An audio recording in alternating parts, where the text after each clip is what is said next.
Bien, aquí tenemos entonces, este es el tema que vamos a comenzar hoy, es el barroco en España, barroco español. Y pues, como les decía, la parte, hay bastante texto, esa la voy a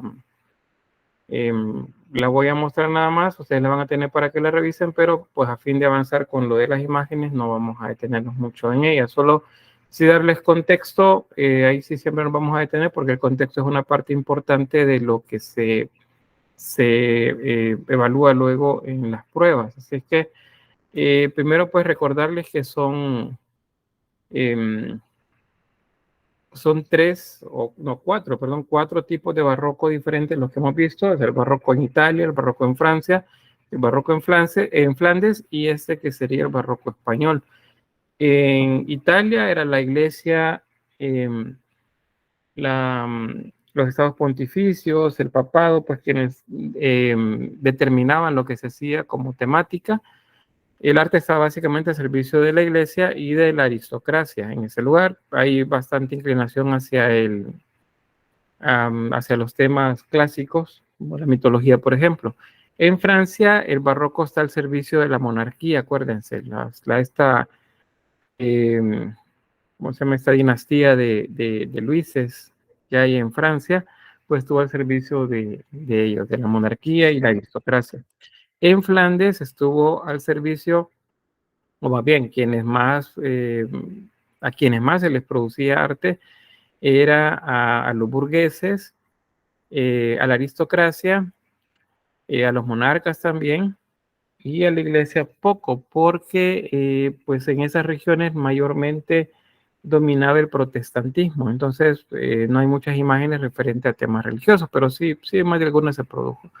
En España vamos a encontrar donde el tema absoluto es la religión, y ese es uno de los lugares en donde la Iglesia Católica tiene más presencia, digamos, más control, no más poder, porque el poder lo manejan también los monarcas, pero donde tenían más control de lo que se hacía. Entonces, estas diapositivas son las que les muestran sobre eso. Les plantea aquí siempre algunos datos sobre, por ejemplo, la Reforma Protestante, que ya la vimos, ¿verdad? La de Lutero, la de Calvino, Juan Knox, Enrique VIII, que son las que divinieron luego en las iglesias luteranas y anglicanas en la región norte de Europa. Entonces, si hay guerras que se desarrollaron, si recuerdan, y el cristianismo católico pues responde, por así decirlo, a la reforma protestante con lo que se llama la contrarreforma. Y entonces con la contrarreforma viene el barroco como tal y la cantidad pues, de imagen, de arte que se produce en función de llevar el evangelio, porque pues de eso se trata. Hay nuevas órdenes religiosas, como por ejemplo la de Santa Teresa, de los jesuitas y la Santa Inquisición como el índice de la iglesia. El índice se le llama así porque es la que señala quienes pues estaban alejándose o realizando actividades que eran contrarias a la iglesia católica. El Concilio de Trento es el que determina eso. Entonces, vemos que eso es como a nivel contextual, lo que se refiere al cristianismo católico en España, que es el que al servicio de quién está el arte en esa zona. Barroco, acuérdense que es una cantidad de elementos bastante amplios. Nosotros solamente vemos acá lo que se refiere a lo pictórico, escultórico y arquitectónico también, pero pues hay muchos más aspectos que entran, tanto como la música, la literatura, hay muchos elementos interesantes que se desarrollan también durante el periodo barroco español. Esto es el siglo XVII en España y aquí tienen pues un par de elementos en este gráfico que habla acerca de los Luises en Francia, las guerras en las que pues también España se ve envuelta a nivel interno y a nivel con los países vecinos, como por ejemplo contra Francia, Suecia, las luchas también por cuestiones de religión entre protestantes y católicos. En el desarrollo del barroco en España, vamos a encontrar también ese enfrentamiento con otras corrientes que se desarrollan en Francia, como por ejemplo la Ilustración, la Revolución Francesa también. Van a enfrentar pues a ambas áreas a nivel de gobierno monárquico. Seguimos en una sociedad mental y pues básicamente es la iglesia la que domina a través de las monarquías en esta región. El órgano, por así decirlo, o la institución más bien que modera o modula todo esto de las temáticas es la Santa Inquisición, lo que llamamos como el Santo Tribunal para la Doctrina de la Fe. Entonces, acordémonos también que esa región estuvo gobernada durante siglos por los musulmanes, luego de la conquista, después fueron reconquistados entre el gótico y entre el románico y el renacimiento, fueron reconquistados los territorios, pero hubieron moros que se quedaron, moros o musulmanes que se quedaron viviendo en la región. Eventualmente fueron obligados a convertirse al cristianismo católico, porque acuérdense que si no, la Santa Inquisición pues los tomaba presos y eso significaba que probablemente iban a morir. Entonces, pues para evitar a los musulmanes, se terminaron convirtiendo al cristianismo. Y hay una unión pues de ambas culturas, que es lo que deviene también en un tipo de arte propiamente español, que viene acá a nuestro país, es el mudéjar, si se acuerdan. Bueno, a nuestro país no, a nuestra región, acá en la zona de México a Centroamérica y en la zona de Sudamérica, que son los dos virreinatos. Bien, sobre el Santo Tribunal, acá mencionarles que pues este personaje, Fray Tomás de Torquemada, es uno de los que pues más la promovieron, pues es uno de esos personajes que tienen un montón de muertes sobre sus espaldas, no solo muertes, sino también tortura, aunque básicamente si la Santa Inquisición les tomaba presos, pues es probablemente seguro que iban a morir, luego de haberles torturado durante mucho tiempo. No era algo de lo que se podía salir tan fácilmente, una vez los atrapaba. ¿Y cómo llegaban a ser parte de eso? Pues a veces por cosas simples. Veían que alguien, por ejemplo, no quería comer carne de cerdo, entonces alguien le venía y se quejaba o ponía la denuncia que esa persona no quería comer carne de cerdo y que probablemente entonces era judío, aunque vivía como católico. Entonces venía la Santa Inquisición, los atrapaban y los sometían a interrogatorios en los que les obligaban prácticamente a que aceptaran que eran judíos, aunque no lo fueran. ¿Cómo lo lograban? Pues a fuerza de torturas. O sea, no dejaban de torturar a las personas hasta que aceptaran aquello por lo que se les estaba acusando. Si alguien eh, se mantenía y decía no, porque sabía que no era cierto y se mantenía en que no, pues entonces el suplicio era más largo y siempre los iban a matar. O sea, una cuestión bastante compleja, de los suplicios que aplicaba la Santa Inquisición, y es bastante contradictorio, se lo vemos así, porque a nivel visual, en el arte producido para las iglesias, pues veíamos otra cosa. Es como hablaba de amor, hablaba de amor al prójimo, hablaba de la vida eterna, del perdón, otro montón de cosas, pero en la práctica, pues realmente era todo bastante terrible para aquellos que pensaran diferente. Hay un par de suplicios, probablemente ustedes ya habrán visto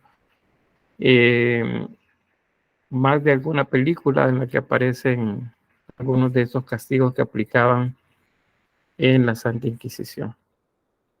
Bueno, esto solo les muestro un par, realmente hay cientos de tormentos o suplicios que aplicaban a la gente, a veces porque alguien pues hablaba mal de esa persona, ¿verdad? No es porque fuera cierto.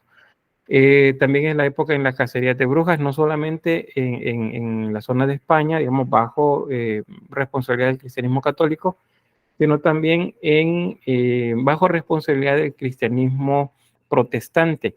La zona de Inglaterra, la zona de la Germania, donde actualmente está Alemania, esas zonas son bastante también, ¿qué sería?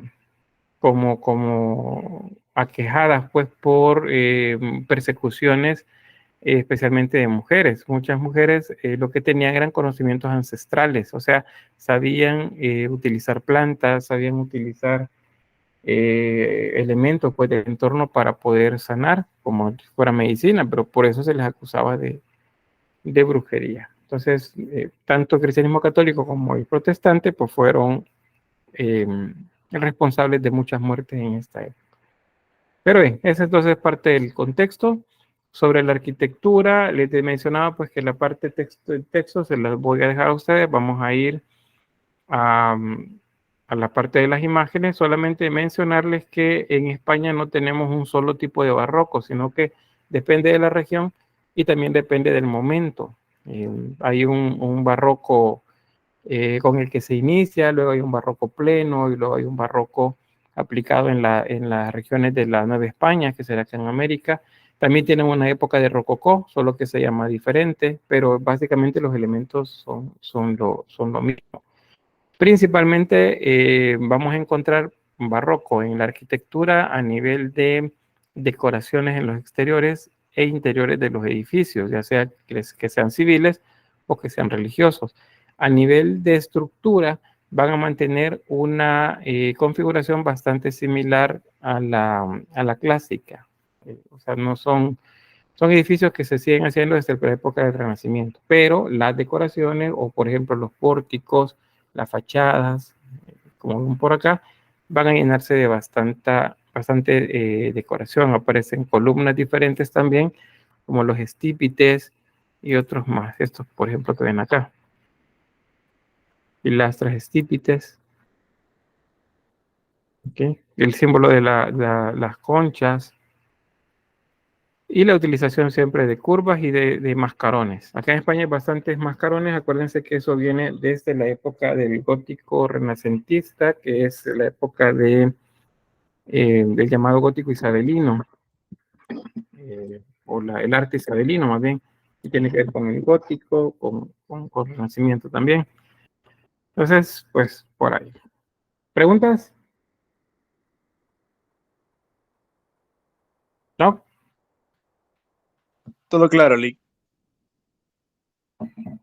Gracias.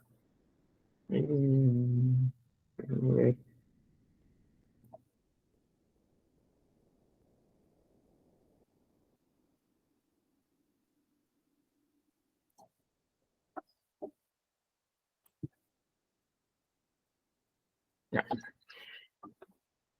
Bien, entonces avanzamos.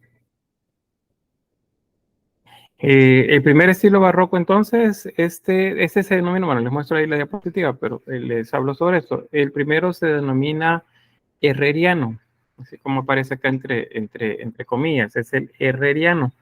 Eso es porque, pues, el estilo tiene que ver con las obras que realizó un arquitecto de apellido Herrera. Entonces, se le denominó así el estilo herreriano. Ese estilo herreriano es eh, bastante geométrico, bastante horizontal también.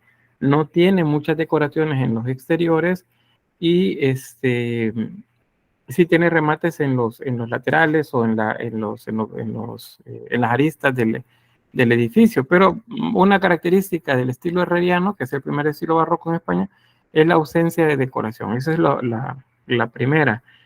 Vamos a ver la imagen. Aquí tenemos dos ejemplos. Es el Palacio de la Santa Cruz de Madrid y el cuartel del Ejército del Aire también en Madrid. Vean lo que les mencionaba. Es bastante geométrico, bastante horizontal y en los extremos pues se desarrollaban torres y se les agregaban chapiteles como los ven acá, como el estilo gótico, como el estilo gótico. Y es bastante geométrico, pueden ver ahí, bien geométrico toda la estructura. Entonces también El Palacio de la Santa Cruz es igual. Solamente en los extremos, bueno, la decoración ahí con esos chapiteles. La fachada sí lleva decoración, normalmente lo que son mascarones y elementos clásicos, o sea, columnas corintias, por ejemplo, o jónicas o dóricas para la fachada. Lo demás también, otra característica es la utilización de el color del barro, como el llamado celosía. Y el gris o los tonos oscuros o grises en general para, para el color. Esos son dos ejemplos entonces del estilo llamado estilo herreriano. El segundo, este es el que se le denomina así como propiamente barroco o el barroco pleno. En esta zona, el sur, por ejemplo, de España, hay arquitectos o escultores también que tienen influencia del estilo italiano del barroco. Entonces se desarrollan estructuras con bastante decoración.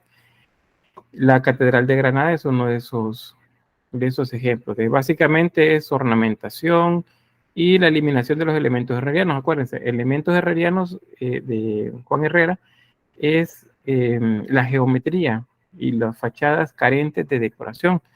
En el barroco pleno español, aquí sí vamos a encontrar decoración. En este caso, vemos que hay una estructura cóncava en la fachada,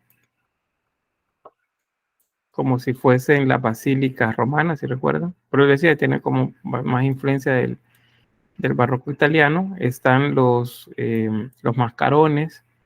¿Okay? Todos estos son mascarones.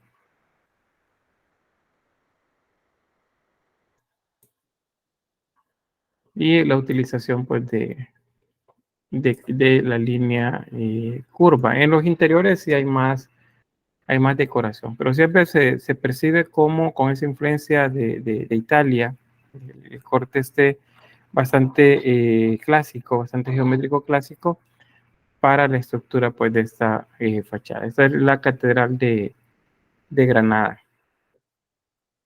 Esta es la zona sur de España. Luego del barroco pleno sigue el llamado estilo churrigueresco. El churrigueresco es como el rococó. El rococó, si recuerdan, era una saturación mucho mayor de elementos decorativos. Básicamente no quedaba ningún espacio en la fachada o en los interiores que estuviera carente de decoración. Entonces, el estilo churrigueresco, pues es básicamente lo mismo. Se llama churrigueresco porque quienes lo desarrollaron fueron dos arquitectos que son José Benito y bueno, tres son José Benito, Joaquín y Alberto Churriera. Esos tres arquitectos, eran hermanos, fueron los que implementaron pues esta saturación decorativa para los edificios. Ese se llama churrigueresco, equivale entonces al rococó que veíamos en Francia. ¿Se entiende eso? Sí, se entiende. Muy bien, gracias. Bien, la utilización de las columnas también, si se acuerdan, en el estilo italiano, barroco italiano, habían unas columnas que utiliza Bernini, por ejemplo, que son helicoidales, o sea que pareciera como si se enrollan, se retuercen. Esas son columnas salomónicas, también las vamos a ver utilizadas acá en España, al igual que los elementos heráldicos. Los mascarones, que son estas decoraciones en relieve que tienen normalmente escudos, es a lo que se refiere esto de adornos heráldicos. La heráldica es este arte que se refiere a la simbología que tienen los escudos o las banderas, por ejemplo. Un escudo, el escudo de España, el escudo de El Salvador, pues ese se lee a través de algo que se llama heráldica.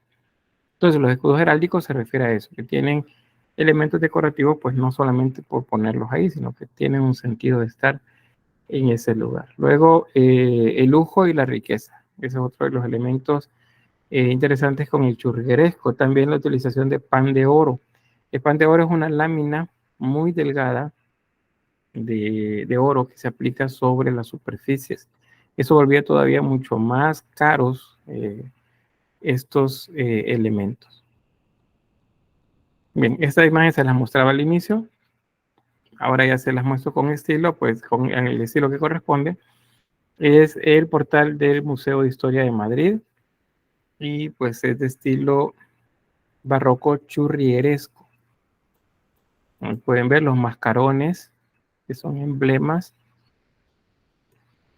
Acá, relieves. Bueno, la escultura ahí de un personaje, pues probablemente es un santo. Aquí tenemos columnas, los estípites que les mencionaba, los remates, el ático de la estructura, es decir, muchos elementos decorativos. Tenemos un acercamiento. Muchos elementos decorativos. Esa saturación es lo que se denomina churrigueresco. Bien, hay otro estilo que es contemporáneo del churrigueresco, es decir, corresponde como a la última etapa del barroco de España, y este tiene que ver con los reyes Borbones en Francia.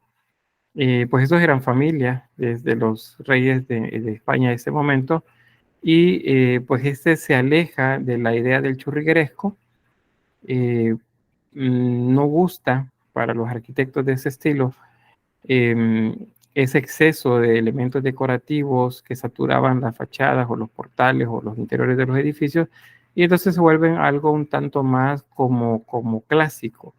De hecho, se le dice afrancesado, porque se parece a los palacios de Francia. Si recuerdan Versalles, pues básicamente a eso es a lo que se parece este cuarto estilo barroco en España, que es el que se le llama estilo borbónico. Vamos por acá. Más. Aquí tenemos el ejemplo. ¿Se acuerdan el Palacio de Versalles? Pues básicamente es como que estemos viendo algo similar, solamente que acá hay una dicotomía con tonos neutros, grises y blancos. Allá veíamos rosas, veíamos verdes, azules en el edificio de Versalles, acá no. También es parte del desarrollo de este estilo borbónico el uso de plazas amplias y de jardines, porque acuérdense, eso es lo que se hacía en la arquitectura palacial del barroco francés. Entonces, tenemos el mismo edificio. Aquí tenemos una vista desde el suelo, y aquí tenemos una vista un tanto elevada que nos muestra pues también la plaza. Porque parece, las plazas, pues esa es esa imitación de los jardines de Francia. Entonces ahí tenemos. Resumiéndoles, tenemos entonces el estilo herreriano, que es el primero. El segundo es el barroco pleno. El tercero es el churrigueresco. Y el cuarto es el borbónico. Esos son los 4 estilos de barroco que hay en España. El herreriano, acuérdense, es carente de decoración, es muy geométrico y tiene remates como si fuese un castillo con chapiteles en las esquinas. Ese es el herreriano. El barroco pleno, pues se parece al barroco italiano en el sentido que usa de base la arquitectura clásica y solamente se agregan curvas, se agregan elementos decorativos como mascarones o relieves en la superficie. Luego viene el churrigueresco, que utiliza la estructura general del edificio, como ya lo veíamos en el estilo barroco pleno, pero satura de decoraciones algunas zonas, como por ejemplo los portales, o sea, las entradas, o en el caso de los interiores, si fuesen, por ejemplo, los retablos o los altares, los satura de decoración. Y el último es el estilo borbónico, que es un barroco afrancesado, se parece a nivel arquitectónico pues a la arquitectura de los palacios en Francia. Esos son los 4 estilos arquitectónicos que se desarrollan en España en lo que se refiere al barroco. ¿Alguna pregunta antes de pasar a la escultura?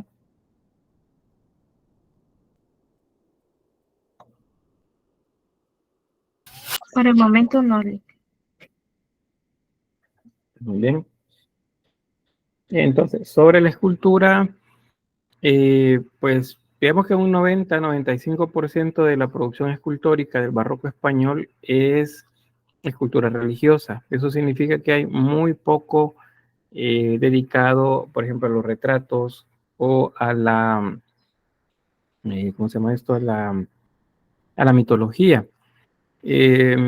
Básicamente están ausentes todos esos temas. Hay escultura de, de alto relieve, de bajos relieves, ya sea en retablos o en la fachada de los edificios, también en altares en general, y también los hay en esculturas de bulto redondo. Esas son las que se pueden ver en cualquier lugar. Dentro de la escultura de bulto redondo, la que sobresale es la que se llama la imagen o la imaginería como tal. La imaginería es el oficio o es el grupo también que designa pues a las esculturas hechas para las iglesias.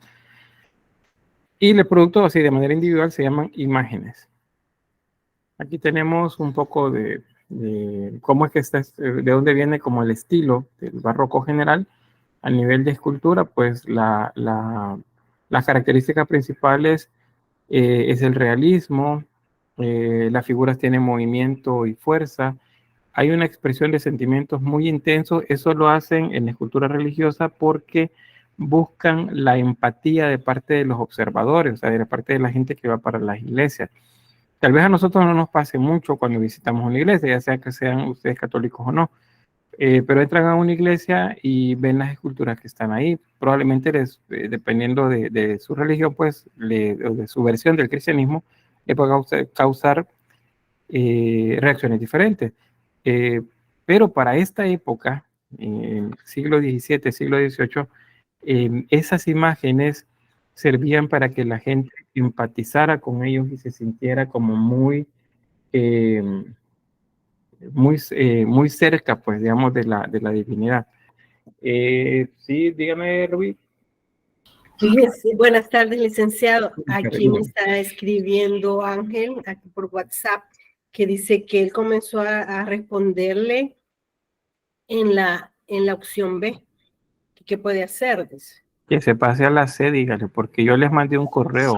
Ok, perfecto. Por favor, que se pase a la C. Todavía tiene tiempo, tiene más o menos, quiero ver. Bueno, como una hora más o menos. Ajá. ¿Y hasta qué hora se lo ha puesto? Hasta las 3:35. Ok, perfecto. Gracias, licenciado. Bueno. Bien, entonces les mencionaba pues sobre eso. La idea es empatizar, que la gente sienta digamos, como si las esculturas lo están viendo. No sé si ustedes han tenido esa sensación, van a una iglesia, digo el caso de quienes son católicos, pero van a una iglesia y luego ven una imagen y parece que la imagen les está viendo. Entonces, esa es la idea. Esas imágenes están cargadas de expresión para que la gente se sienta influida por ellas. Y para eso, pues hacen, ¿cómo se llama? Hacen ¿cómo se dice? La utilización de efectos luminosos. Eso es lo importante o sea, es todo muy teatral. Acuérdense que la influencia del barroco español es Italia, y en Italia tenemos el tenebrismo en la pintura, ¿verdad? Entonces eso salta también para un escenario ya tridimensional que se hace en las esculturas. Ya vamos a ver algunos ejemplos por ahí.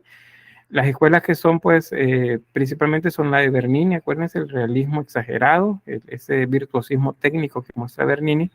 Y en España, aquí sí vamos a ver, pues, diferencias. Acuérdense, en general, pues, la escultura es religiosa, pero vamos a ver retablos y las imágenes religiosas como tal, y estas se realizan en madera policromada, y lo que buscan es una emotividad y en algunos casos también el patetismo. Ya vamos a ver qué es esto del patetismo. Acá les muestro, por ejemplo, eso de la teatralidad. Esto es en la Catedral de Toledo. El arquitecto y escultor se llama Narciso Tomé. Y acá lo que se ve, en este caso es un transparente, así se llama eso, es un transparente. Aquí ven la estructura de un corte lateral de la iglesia. Tenemos la estructura de un ventanal aquí.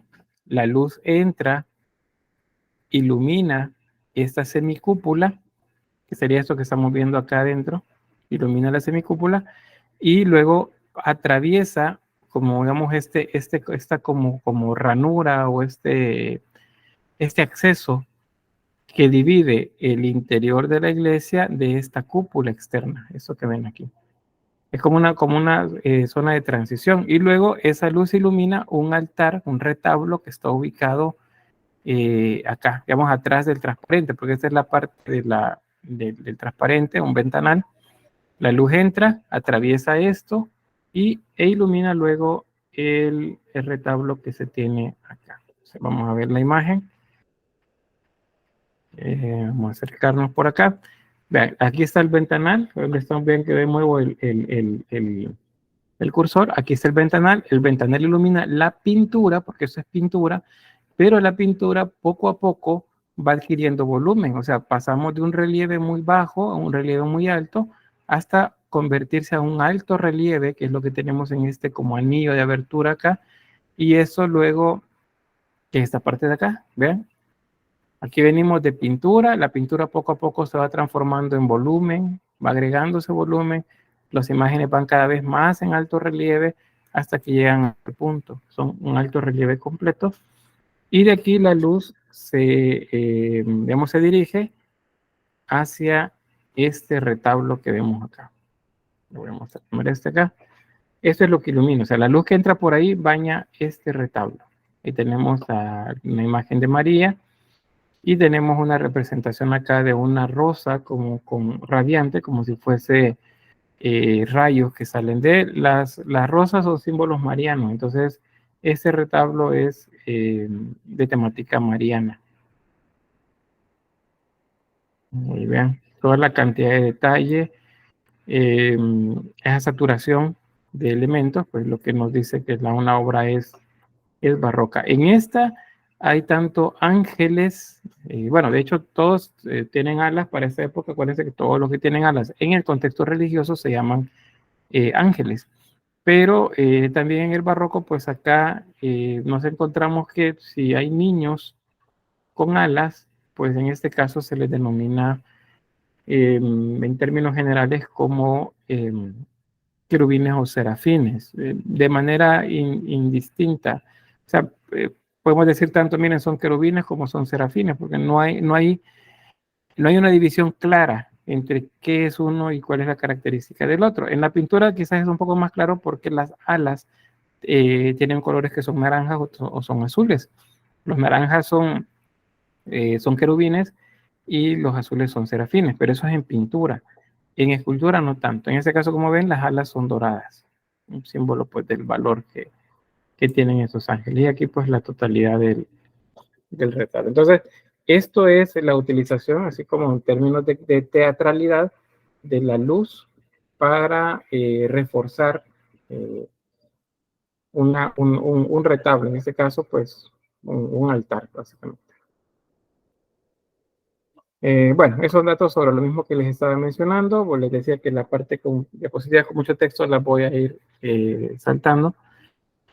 Sobre el realismo de las imágenes, pues hay dos tipos acá. Hay unas en las que la talla directa, en la talla directa de la madera se realizan las vestiduras, ya sean estos mantos, capas, vestidos, todo se realiza en madera.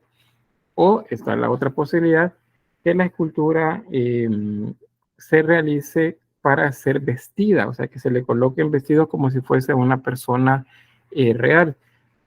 ¿Cuál es la idea? Pues que se vean lo más naturalista posible. Por eso se le agregan algo que se llama postizos. Eso para que vean que todo lo que les voy mencionando sí está aquí en la diapositiva. Eso se llaman postizos. Dígame, Rubí. Perdón, licenciado, nuevamente la interrupción. Me está escribiendo aquí que dice que no lo deje entrar. Bueno, entonces sí estamos en problema, porque si no, tendría que esperarse hasta que termine y verificar yo luego de la clase qué es lo que pasó con él, porque ya si el tiempo sí se le va corriendo. Sí, De aquí ya tiene 50 minutos ahorita para hacerlo. Mejor dígale que se quede ahí y al final de la clase que me escriba al correo, voy a verificar ahí, que me explique qué pasó. Va, perfecto. Y luego verifico ahí por si hay que anularle ¿cómo se llama? Un ingreso para que pueda ir al otro. Porque si no lo puedo hacer ahorita. Está bien, licenciado, gracias, perdón. Bueno, entonces les decía sobre los postizos, son todos los elementos que se agregan a las imágenes. Esa, por ejemplo, la primera que vemos acá, esa es una talla completa. Todo el vestido, el rostro, todo fue tallado en madera, pero cuando está tallado, se corta la cabeza, como digamos, le cortan la cara, como para sacar una máscara. Y esa máscara se ahueca por la parte de adentro. Y luego, desde adentro, se le colocan los ojos de vidrio, como si fuesen ojos naturales, luego se cierra, se sella y se pinta de manera que no se vea dónde está esa unión. Entonces, por eso los ojos son brillantes, se ven bien naturales, porque son ojos de vidrio. Y eran hechos específicamente para esto. En este caso, vean, tiene una peluca, el vestido o el traje que está utilizando también es esa parte. La corona de espinas también es aparte. Todo eso se llaman postizos. En algunos casos hasta pestañas les ponen. Eso se llaman postizos, ese es el nombre, no se lo puede olvidar. Todos los agregados que tienen una imagen se llaman postizos. También sobre eso, sobre el término, vean, la palabra correcta para designar este tipo de escultura es imágenes. Yo sé que imagen es bien amplio, dice, no, pero mire, imagen es una foto, imagen es una, ¿qué sería? Bueno, en términos digitales es un JPG, es un PNG, es un TIFF, esas son imágenes. Puede ser una pintura también, me dice, mire, es una imagen, pero en arte, y especialmente en escultura barroca, cuando decimos imagen, nos estamos refiriendo a esculturas religiosas. Esas son esculturas religiosas.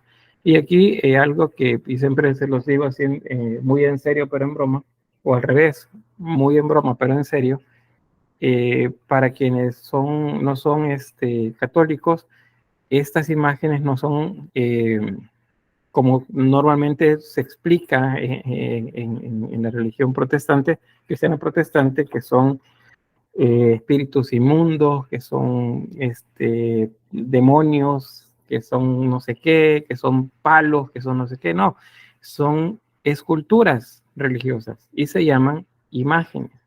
En el caso de los cristianos católicos, estos no son santos, es lo que comúnmente se dice, es que los santos de la iglesia, no son santos. Nosotros estamos en el área del arte, ¿verdad? Entonces, esos son esculturas. Y al ser esculturas, la mayoría en madera policromada se le denomina imágenes. O sea, ese término es indistintamente de la religión que ustedes profesen. Son imágenes y deben verse como arte. Digo eso porque en algunos casos, pues ya me ha tocado que me hacen comentarios feos acerca de las imágenes y pues no, o me hacen comentarios demasiado milagrosos también de las imágenes. Y nosotros tenemos que verlo desde el punto de vista académico. Y desde ese punto de vista, estas son esculturas. La mayoría realizadas en madera policromada, a las que se le llama imágenes. Y el oficio que las produce se llama imaginería. Ese es el nombre, imaginería. ¿Hay alguna duda o comentario sobre eso? ¿Pregunta? Todo está claro, Lic. Muy bien. Bueno, voy a creer que los demás también. Ahora bien, estos son, como les decía, es madera policromada, que he entendido que estas son imágenes. Son polícromas, significa que todas están pintadas de manera que se vean lo más naturalistas posible, porque esa es la idea, que empaticen el feligrés con la imagen. Hay diferentes técnicas para pintarla. Entonces, una de esas es el estofado. Y el estofado es una técnica en la que se raspa una capa de color que se aplicó encima de un color dorado. Les voy a poner ese el caso. Ustedes tienen una escultura de madera, es la imagen de un Cristo. Y ustedes le van a pintar la ropa y quieren que la ropa que se vea como que ha sido bordada con dorado. Entonces lo primero que se hace es que ustedes pintan bueno, aparte de la base, el resanamiento y todo lo demás, se pinta la escultura de la ropa de dorado una capa de dorado, y luego se deja que seque, y una vez se seque igual, se pinta de azul, por ejemplo, un azul oscuro, una capa que cubra por completo el dorado. Una vez esa capa está seca, entonces se comienza a dibujar encima. Se va dibujando según un tejido, un tipo de que se vea como si fuese un bordado que tiene la imagen. De esa forma, va a parecer que está efectivamente cosida la imagen. Les voy a mostrar acá ejemplos. Aquí hay dos tipos, porque no solamente se hace en el sentido que yo les mencionaba, que es el dorado encima. Ese sería el dorado abajo y digamos el azul encima, o un color oscuro encima. Y este es al revés. En este se coloca el color azul primero y luego se dibuja con dorado, tratando de dejar un poquito de relieve, porque la pintura va un poco espesa, de manera que parezca que eso fue realizado con hilos. En ambos casos, si ustedes se fijan, el tejido sobre la forma de los dobleces se ve efectivamente como si fuese algo completamente natural, porque el doblez corresponde con el diseño. O sea, por ejemplo, acá se recoge la tela, entonces el decorado parece que se ha recogido también. Y en cambio, en las partes donde está más extendida la tela, entonces el diseño se ve también extendido. Eso se le llama estofado. Vean este otro. Acá tenemos con varios colores, no solamente dorado. Entonces acá se pinta de dorado, después se le aplica un color oscuro encima, o en este caso, por ejemplo, rojo, verde, todos los colores que se quiera que lleve el tejido, y luego se raspa. Eso se le llama esgrafiar, cuando ustedes raspan el color. Claro que tiene que hacerse con mucho cuidado, ¿verdad? Porque hay que respetar la capa que se colocó primero, que es la dorada. Y entonces el efecto que da es como si fuese efectivamente tela. Vean, son dos casos diferentes. Este es uno y este es otro. Pero el resultado es como muy, muy similar. ¿Preguntas?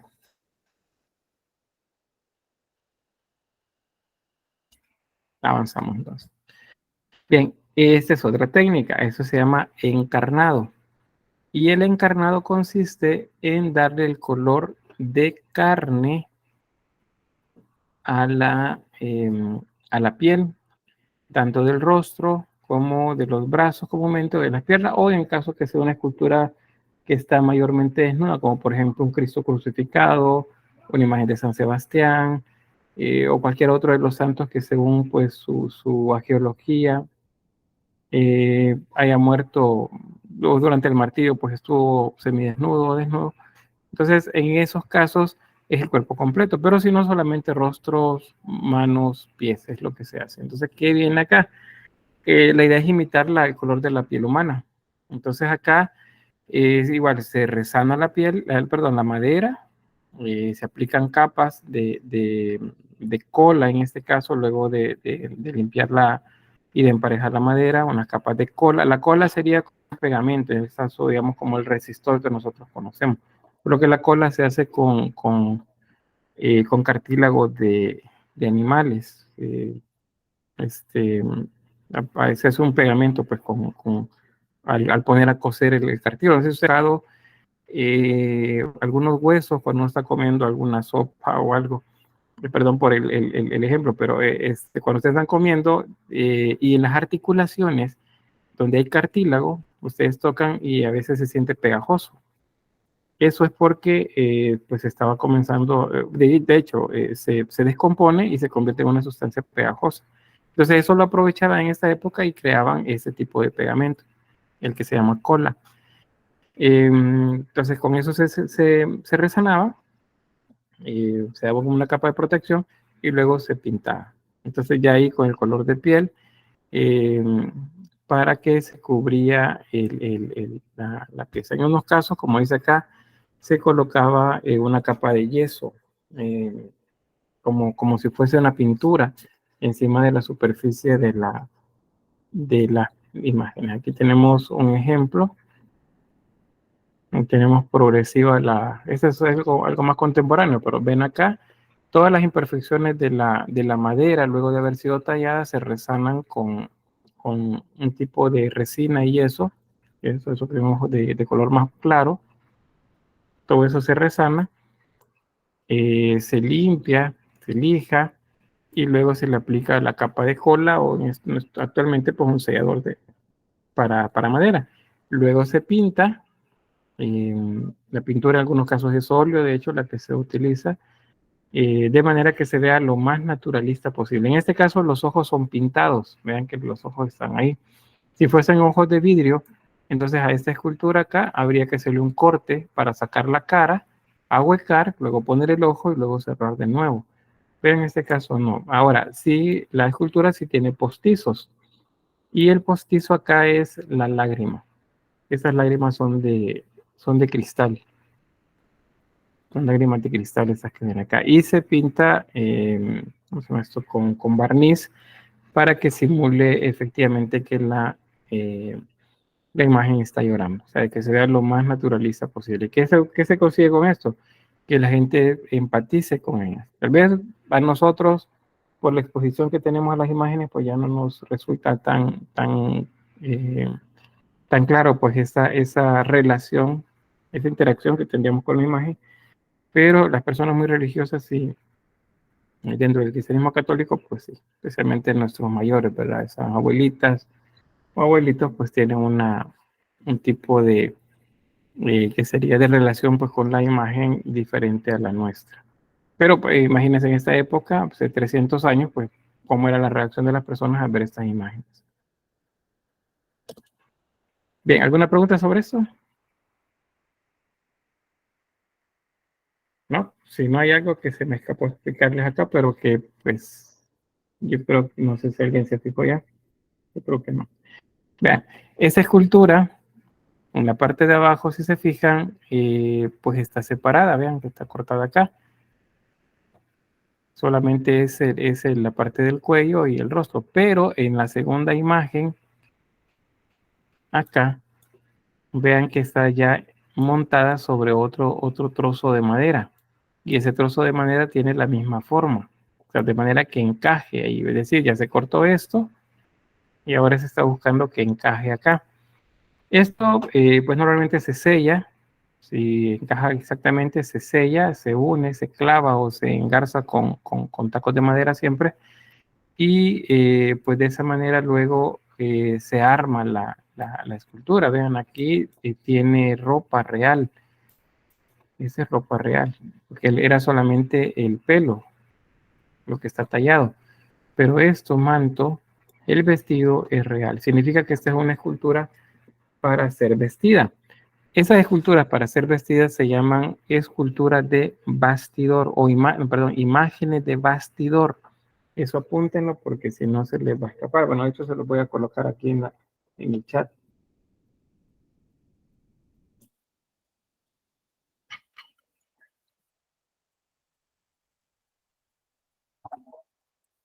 Porque si no, pues se les abierto, apúntenlo.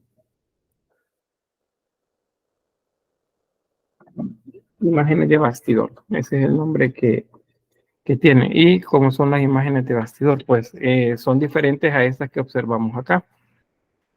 Estas son talladas completamente. Ahora, no se hacen de un solo trozo de madera, sino que llevan siempre ensambles. Los brazos, por ejemplo, se pueden hacer por aparte, las manos se hacen por aparte y luego se ensamblan hasta generar una sola imagen. Da la apariencia de ser una sola pieza, pero no es así. Todas estas llevan ensambles.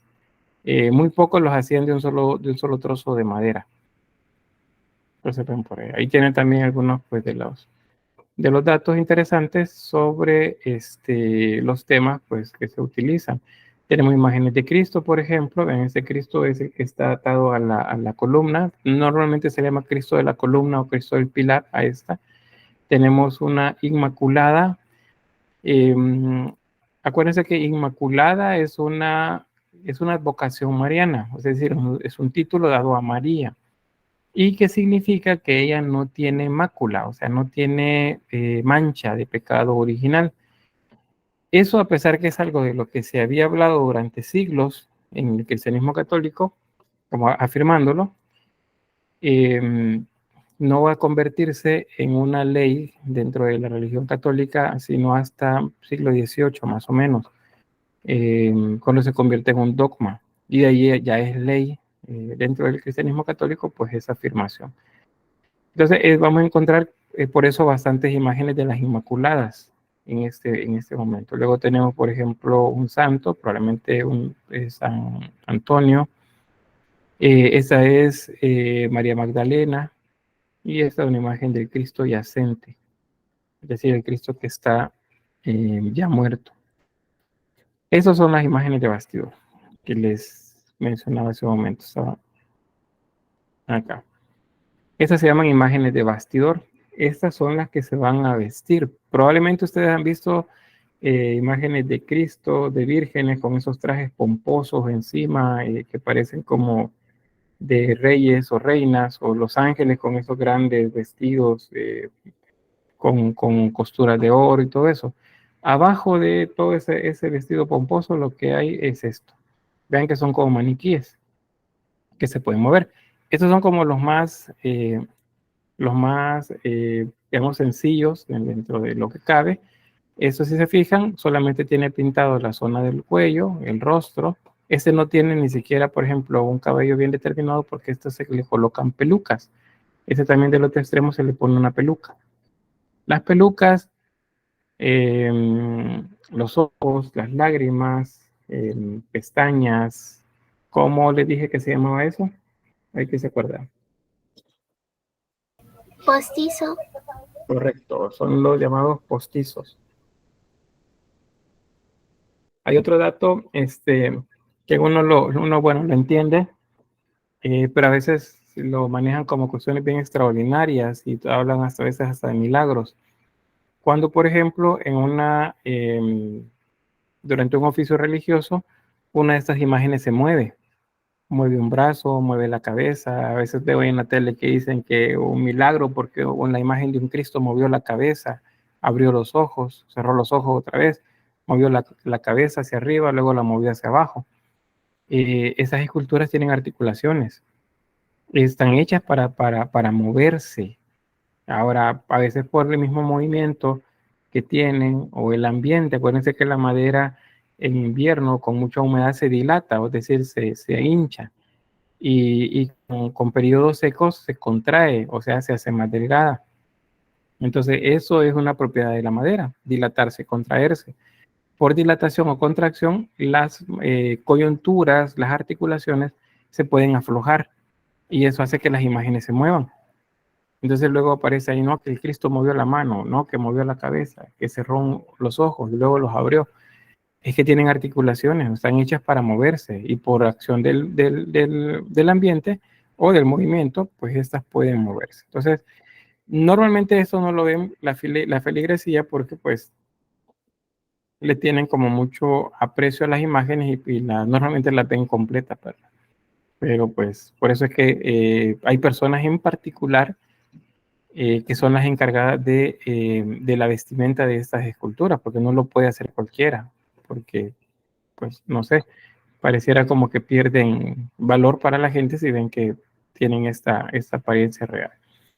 Luego les muestro esta otra por acá abajo, vean esta también es de bastidor, vean que esta no tiene pies, sino que solamente estos 4 o 5 palos nada más que sostienen el dorso. Los brazos son articulados, tienen articulación en los hombros y en los codos. Luego eso se les comienza a vestir. Un pequeño, primero, ¿cómo llaman eso? Como un camisón primero, y luego se le agrega todo lo demás. Entonces, ya se ven así. Cuando las ven en las procesiones, pues tienen esta apariencia. Pero cuando las desvisten, porque hay que limpiar los trajes o porque hay que cambiarlos, pues se ven de esta forma. Esas son las que, les repito, se denominan imágenes de bastidor, porque esas se visten, se les agregan elementos y las hacen diferentes a estas. Estas son hechas como talla en madera, de diferentes bloques de madera hasta conformar pues una sola imagen. Bien, ¿está claro? Sí. Bueno, muy bien. Acá una imagen de bastidor, ven, esta es un diagrama que muestra la Virgen de la Macarena. Esta es una talla de 1680, es una imagen de vestir, y pues es esta. Entonces, esta es como la estructura, pero lo que la gente observa dentro de las iglesias, las personas que van a una procesión, por ejemplo, o a un altar, en este caso que es una imagen de palio, ya vamos a ver eso de las imágenes de palio, pues ahí ven con todos los postizos colocados ya sobre ella. Las coronas, esa es una corona, y lo redondo que ven alrededor, eso se llama resplandor, eso también apunten. Una cosa es la corona y otra cosa es el resplandor. El resplandor es el equivalente a la mandorla, no, a la mandorla no, perdón, al nimbo, o las aureolas que tienen los santos. En este caso sería, digamos, si fuera una pintura, sería un nimbo radiante, pero en escultura a eso se le llama resplandor. Son esas coronas en forma de sol que tienen las imágenes atrás de ellas. Un resplandor, y es lo mismo que un nimbo. Luego las lágrimas de los ojos, de hecho son postizos. Y bueno, acá evidencia en las manos el deterioro por cuestiones del mismo trato de la imagen. Vean que tiene como raspados los dedos. Eso es por pues, siglos de estarle colocando estos, ¿cómo se llaman? Esos collares de rosarios, estos rosarios o cualquier otra cosa que se le coloque sobre las manos. Y bueno, ahí ven ya solamente el textil, el decorado textil, ¿cómo se llama esto? La decoración pues de la tela ya es todo un arte también. Estas esculturas tienden a verse así como muy, muy lujosas. Otra más para que veamos cómo se transforman. ¿Ven? Esa es la imagen. Eso que ven aquí arriba es un tornillo con una papalota. ¿Para qué sirve eso? Para poderle sostener la corona y el resplandor. Y acá vean, las orejas están perforadas porque también se le colocan aritos. Y esos puntos blancos que ven en el rostro pues son lágrimas de cristal. Son las que se denominan postizos en este caso. Tiene pestañas también postizas y los ojos son de vidrio. Significa que son postizos. Por eso no, cuando alguien entra a la iglesia y bueno, y la ve y la gente dice, no es que me está viendo, que se me quedó viendo la imagen. Pero es por eso, bueno, dicen la imagen, dicen el santo, me quedo viendo el santo o la santa. Porque esa es la apariencia. Pero es que eso es lo que buscaban los artistas, porque para que, según las instrucciones dadas por la misma iglesia, pues la gente empatizara de esa manera con la imagen o tuviera temor de lo que observaba. Bien, en cuanto a escultura del barroco español, se distinguen principalmente dos escuelas. Hay muchas más, pero hay dos escuelas principales sobre eso que pues es de interés que las conozcamos, la andaluza y la castellana. Voy a ir un poco rápido con eso. Está fácil de diferenciarla, fíjense, todo está a aprenderse el nombre y la característica. La andaluza, son imágenes serenas, imágenes muy bellas en el sentido estético, o sea, se ve muy agradable visualmente, se lo voy a decir de esa forma, y equilibradas en el sentido de que no exageran, no se exagera nada, sino que se ven muy naturalistas, pero al mismo tiempo se ven muy bellas, muy agradable visualmente el observarlas. Eso lo hacen en la escuela andaluza. ¿Qué ejemplos tenemos acá? Bueno, estos son el listado de escultores, por cierto, de esta escuela, pero ¿qué es lo que encontramos acá? Pues imágenes como esta, en la que pareciera que todo ha sido colocado de manera como muy, muy teatral, pero al mismo tiempo resulta muy estético. En el caso del Cristo, por ejemplo, las gotas de sangre parece como si se las hubieran pintado. Tiene una herida grande acá, vean el tamaño de la herida, pero vean la sangre es como muy, muy disimulada, muy poca. Es más como más simbólico lo de la sangre, también el de la mano.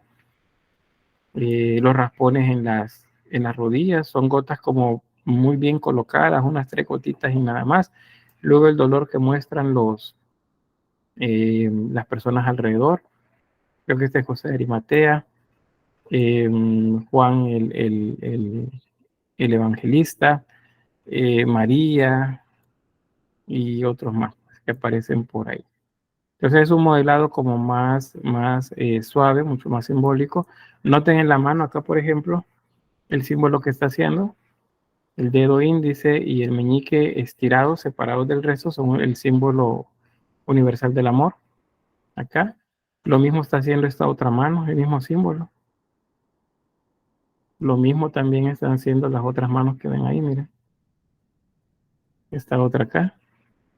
Están haciendo el mismo símbolo. Es decir, esto es como más simbólico. Y esta está realizada para que haga juego con el relieve pictórico del fondo. Digo relieve pictórico porque solamente los primeros planos están hechos en relieve, el resto está hecho sobre la tabla de madera. Es pintado de manera un tanto que más libre. Ese es un altar en general y fue realizado por el escultor imaginierista Pedro Roldán. Ese es el nombre del pintor. Y de interés también en esta escuela es que hay una mujer escultora. Ahorita hemos visto mujeres pintoras, pero se sabe que la hija de Pedro Roldán también hacía escultura. Y en el caso de ella, pues la autoría es de ella. No es que ella las hacía y las firmaba el papá como producción del taller, sino que pues es ella y tiene bastantes imágenes. Son casi como un poquito como rellenitas las imágenes, tanto de los niños como de las mujeres que ella hacía, era como el estilo propio de ella, y con bastantes dobleces en el caso de las telas. Entonces tenemos acá, por ejemplo, Virgen con el Niño y San Juan Bautista, bien ahí, la Virgen María, un poquito gordita comparado con todas las que hemos visto, ¿verdad? Que son imágenes de María delgada. El niño también es un niño gordito y está en acción de tomar pues pecho de María. Eso es algo bien natural. Sabemos que eso es algo completamente natural esto, no tendría nada por qué verse mal en una imagen. Sin embargo, pues en la medida que el barroco avanzó, ese tipo de imágenes que allá en Bizancio, en la Edad Media, se le llamaba galactotrofusa, esas van a ir poco a poco quedando atrás. Hay otras imágenes en pintura que van a ver sobre esto mismo de la llamada Virgen de la Leche, pero pues van a ir quedando atrás. Después del barroco es rarísimo ver una producción de este tipo, o en los altares actualmente es difícil ver. Juan el Bautista, pues igual la iconografía que ya sabemos de él, ¿verdad? Trajes como de piel, sin mucha costura, simplemente que parezca como muy pobre, y con la idea del cordero, que es símbolo del martirio también. Luego tenemos acá igual Jesús niño con Juan el Bautista como niño también, símbolo del martirio. Y bajo los pies de Jesús, aquí tenemos unos niños con alas, solo unas cabezas de niños con alas.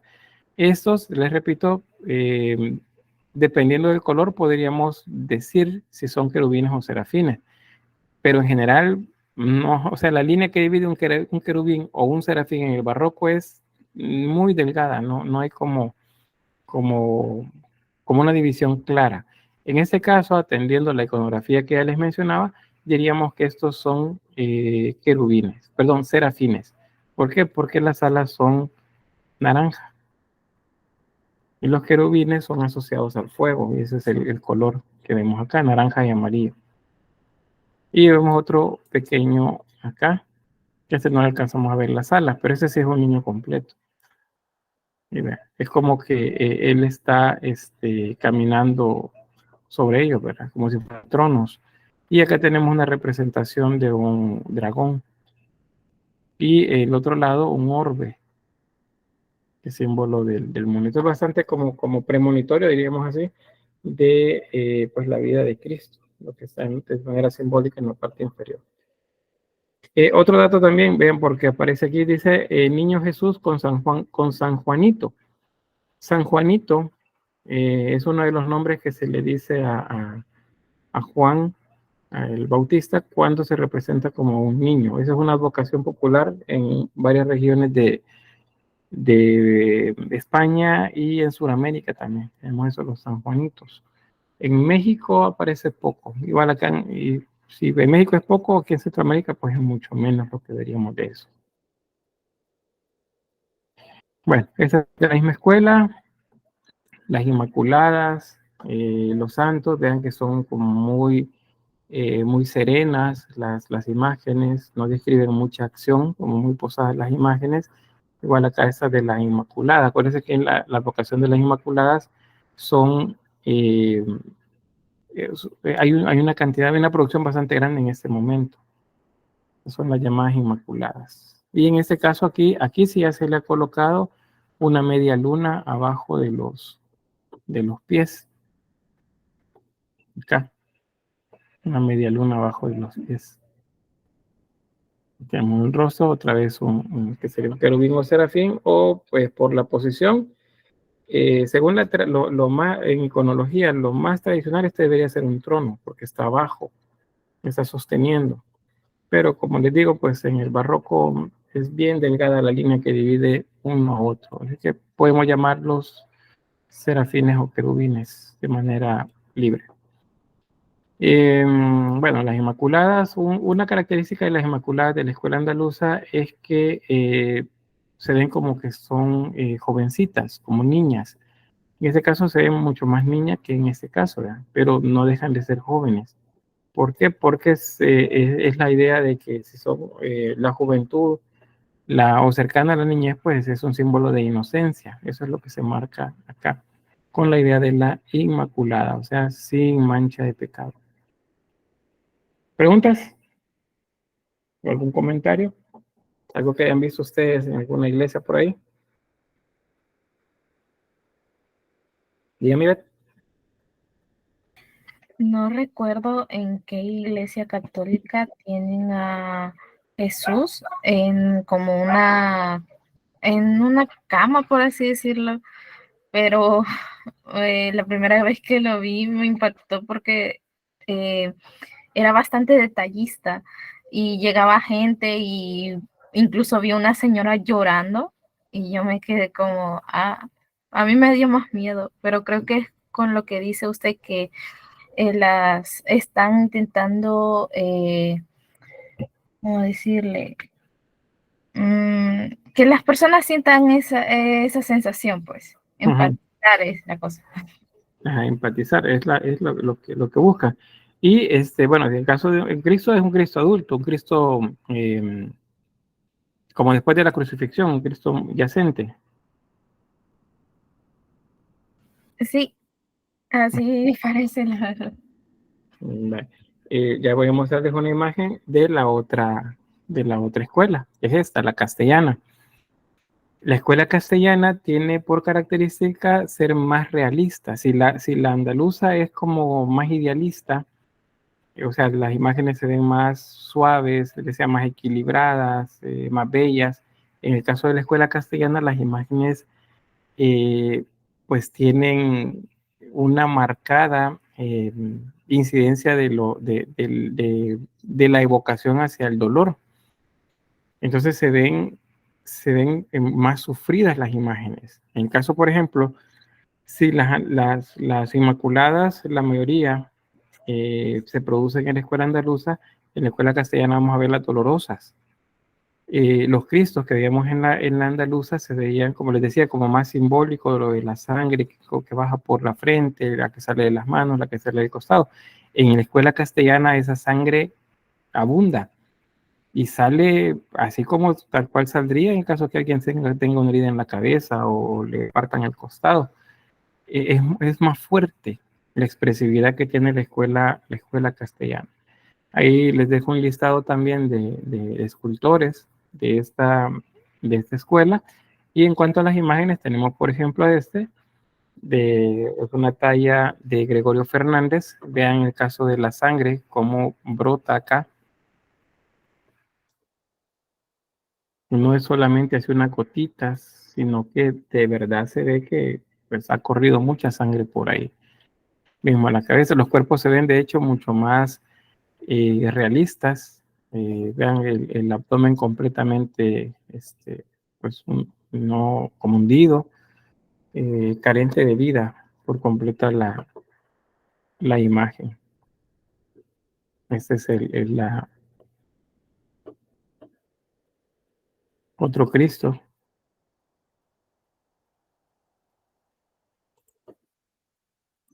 Vean, no es como la otra que solo eran pintadas así líneas, ¿verdad? Vean el rostro también. Realmente parece un Cristo o una persona muerta, ¿no? Un Cristo, una persona muerta.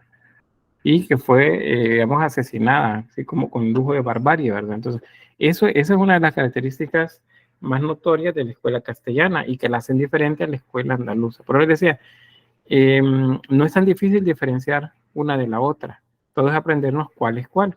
La andaluza, más, más sencilla, más amable con el tratamiento de los temas, y la castellana más fuerte, más dramática también con el tratamiento del tema y de las imágenes. También les decía, bueno, si ya vemos Inmaculadas en la andaluza, acá en la castellana vemos las Dolorosas. Otro título, por cierto, para estas imágenes, bueno, normalmente la conocemos como la Virgen Dolorosa o la Dolorosa. La Virgen María, referida alrededor del momento de la Pasión de Cristo, que es cuando desde que lo aprenden hasta que lo depositan en el sepulcro. A esa iconográficamente a la Virgen Dolorosa pues se le viste de negro. Esa iconografía tiene que ver con la viudez. Ya mire, pero la mamá no era la esposa. Lo que pasa es que a ella se le considera la madre de la iglesia, y el luto, veamos, era de toda la iglesia. Entonces por eso es que se le viste así, iconográficamente se le viste de negro, como si fuera una viuda. Y también en la parte iconográfica de las Dolorosas vamos a encontrar ese corazón puesto en el pecho con una daga colocado en él.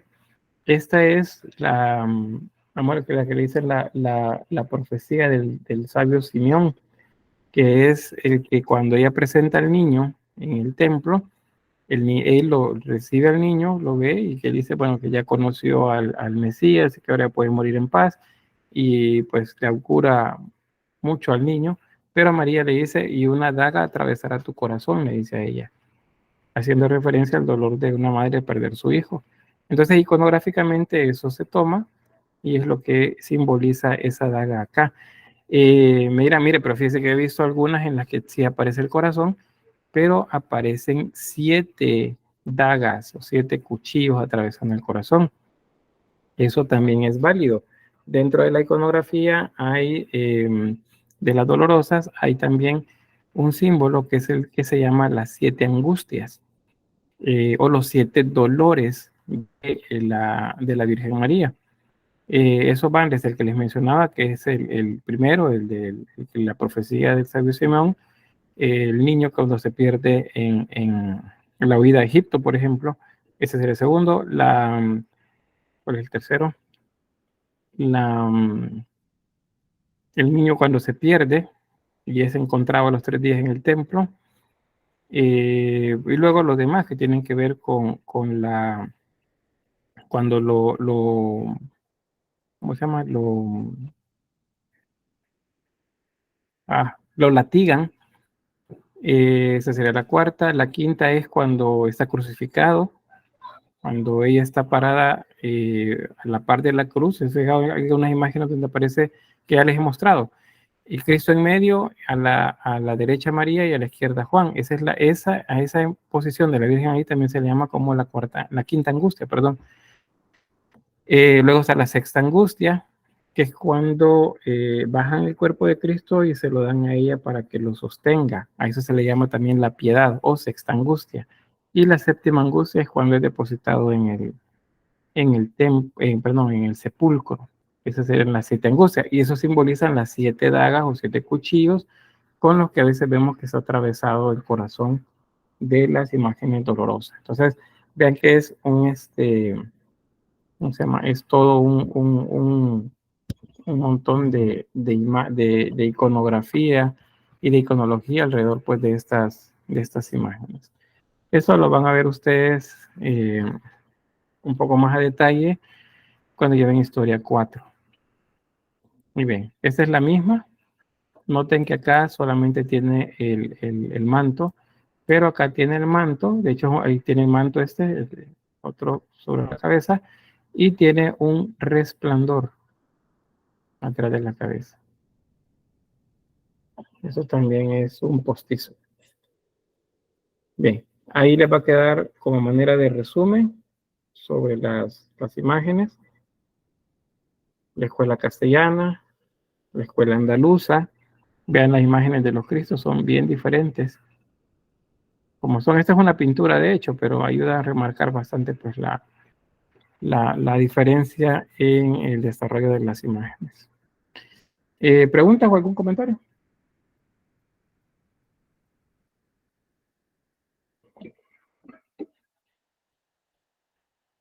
Avanzamos. Todo claro, Lick. Bien. Bien, ese es otro aspecto que tenemos que ver, son los que se denominan los pasos procesionales. Los pasos procesionales son las imágenes que ustedes ven que van en las procesiones durante la Semana Santa o durante algún día festivo, Santo Patrono, por ejemplo. Esas imágenes que son cargadas en una caja de madera que se llama anda, o que le dicen un anda, esa es un paso procesional. Mayoritariamente son imágenes procesionales. Los pasos procesionales son los referidos a la Semana Santa. Entonces, eso hay que saber entonces cuáles son los diferentes tipos de pasos que hay. Acá en nuestro país no es tan complejo como lo es en España, por ejemplo, o en otros países donde hay una tradición todavía mucho más antigua de lo que se refiere a las esculturas para las procesiones. Acá en nuestro país no es que no haya sido religioso el sabor, pero digamos que la mayor parte de la liturgia se centraba en la zona occidental del país, o ese es Sonsonate, Santa Ana y luego Guatemala. Antigua Guatemala, por ejemplo, es un centro de esto cerca de nosotros. Luego sigue México, más hacia el norte. Pero El Salvador, en la época de la colonia, pues la mayor parte de la diócesis donde tenía más presencia esto era en la zona occidental. En el resto del país era menor la presencia que había de estas imágenes. Entonces, aquí hay un poco de explicación sobre lo que es un paso, lo llamamos pasos procesionales, que en general son episodios de la pasión. Acá. Y pues se presentan como si fuera una obra de teatro. Así se representan las imágenes. Madera policromada y pues depende de la región, como les decía, así va a haber más o menos detalle. Aquí les va a quedar el listado de las estaciones, por cierto, en el caso de las 14 estaciones que se llama, porque serían entonces, si son 14 estaciones, serían 14 pasos procesionales. Por ejemplo, la primera estación, cuando se habla de la Semana Santa, de la procesión de la mañana o del mediodía, que es la del Nazareno, del Viernes Santo me refiero, siempre hablan de primera estación, segunda estación y así hasta llegar a la número 14. Entonces todo inicia con el Jesús condenado a muerte y van todo el resto hasta Jesús cuando es sepultado. Esta de Jesús sepultado tiene una liturgia especial y también una iconografía particular también. Esta se hace la procesión en la tarde-noche o en la noche en la mayor parte de lugares, es la que se llama el Santo Entierro. Eso se refiere a la 14ª estación. En algunos casos se habla de una 15ª, que sería el Cristo resucitado, pero pues digamos que las tradicionales son estas 14, al menos en la época de las colonias. Dentro de estos pasos procesionales existen los llamados pasos de Cristo. Y los pasos de Cristo, estos son esculturas referidas a un tema en particular de Cristo. En este caso, por ejemplo, es el Cristo cautivo. Se fijan, está amarrado, lleva una cuerda en el cuello y luego esa cuerda amarra las manos y luego queda colgando por acá. Ese es un paso de Cristo, o sea, se refiere únicamente a un tema propio de la pasión, referido específicamente a él. Esta es una imagen de bastidor, pues ya saben qué significa eso, ¿verdad? Que probablemente aquí abajo lo que tenemos son 4 palos nada más, 4 estructuras, una estructura de 4 elementos que sostienen el resto de la escultura.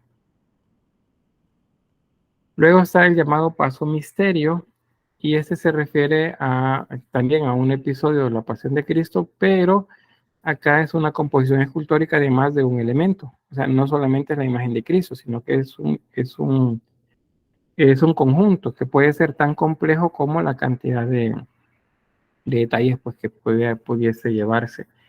Tiene que ver con los elementos del Evangelio o con la tradición devocional. O sea, algo que a nivel de tradición se haga, pero que no está en la Biblia. Eso también es válido como un paso de misterio.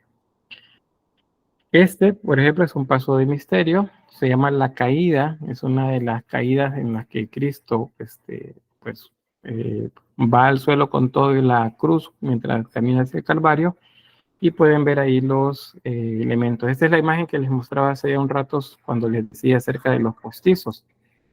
¿Bien? En este caso la corona es diferente. Vean el pelo largo, una peluca bastante larga. ¿Por qué tiene el pelo largo? Pues ya lo hemos explicado, ¿verdad? Tiene que ver con la interpretación que se hizo del nazareo y nazareno. El nazareno significaba que era de Nazaret, Jesús era de Nazaret, ese es nazareno, y nazareo que era un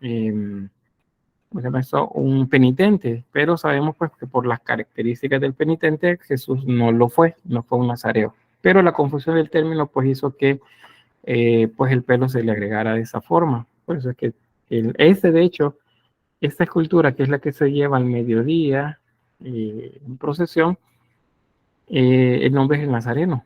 No, es el nazareno. Entonces el nazareno es el que lleva la cruz. Normalmente tiene el pelo largo. En algunos casos son pelucas rizadas, en otros son pelucas lisas, como esta que ven. ¿Qué es lo que vemos en la escena? Pues algunos de los captores, en este caso vemos un soldado romano allá, pero estos otros que están alrededor no parecen soldados romanos, más bien es como si fuesen personas que fueron utilizadas para llevar el castigo o llevar en castigo a Jesús, como si fueran esclavos. Ahora, a pesar de representar a un soldado romano, la armadura más bien es como las armaduras españolas. ¿Y por qué? Porque se crearon en ese ambiente y la idea era que la gente empatizara, o sea, se sintiera identificada con las imágenes que veía. Por eso la ropa de ellos nada que ver con la época judía, ¿no? La ropa que llevan es de trabajadores a la usanza pues de esta época, del barroco en España. ¿Preguntas? Pregunten o comenten. ¿Qué pedazo Pantene? De hecho, fíjense que es como se llama, es todo un protocolo para la limpieza de todos los artículos que tienen que ver con estas imágenes. La limpieza del pelo, o sea, esas pelucas les aseguro que las lavan con champús de los especiales y no lo hace cualquiera. Hay personas en particular que están destinadas para eso. No es que le dicen a quien hace la limpieza en la sacristía o en la iglesia, ¿verdad? Le dicen, hay que lavarle el pelo. No, eso lleva todo un protocolo para hacerlo. Acá en nuestro país, por cierto, abriendo un paréntesis, para Semana Santa hay algunos lugares en los que hay un grupo de señoras que conforman un grupo dentro de la estructura de la iglesia, que son las que se encargan de vestir las imágenes, llevar con todo el protocolo sobre canastos las vestimentas y llevarlas a un río en particular y lavarlas ahí. Luego tenderlas y luego se llevan de nuevo en procesión hacia hacia la iglesia, que son las que va a utilizar durante la Semana Santa. ¿Sí, Rafael? Yo más que todo es como una duda de por qué desde mucho antes, incluso hasta, no sé si antes del periodo renacentista, en las pinturas o incluso en los mosaicos, a Jesús se lo representaba como un hombre blanco caucásico, a pesar de que en la época y en el área donde él estaba, abundaba, por decirlo así, de tez morena. Y pues no sé si se basaron en algún modelo, en alguien que perduró a lo largo de todos los tiempos para que sea representado como alguien de piel blanca. Uh-huh. Pues es una muy buena pregunta. Yo algo recuerdo haberles mencionado en algún momento cuando veíamos Bizancio, pero no está mal recordarlo porque pues tiene que ver con eso que les mencionaba de que la gente debe de empatizar con la vestimenta de ellos porque son contemporáneos, ¿verdad? Tenía que verse en aquel momento como iguales. Resulta que cuando bueno, primero contextual y geográficamente, Cristo tuvo que haber sido más similar a los árabes que a los caucásicos, como decía el compañero.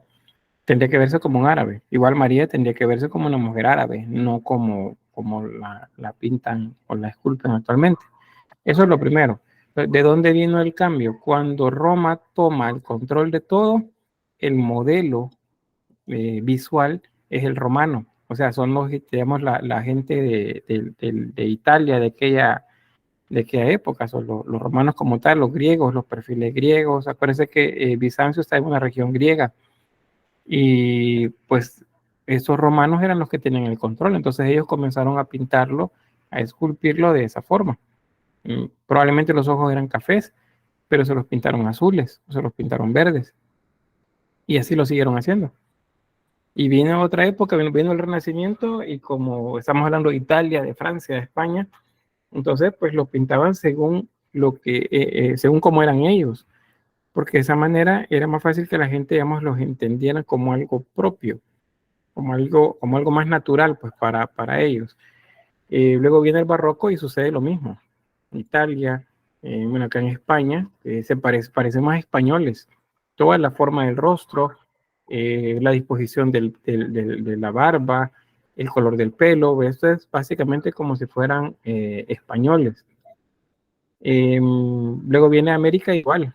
Acá, bueno, en algunos lugares de México, pero más que todo en Sudamérica sí le dan una apariencia a los naturales de la región, pero eso es porque muchos pintores eran criollos o digamos,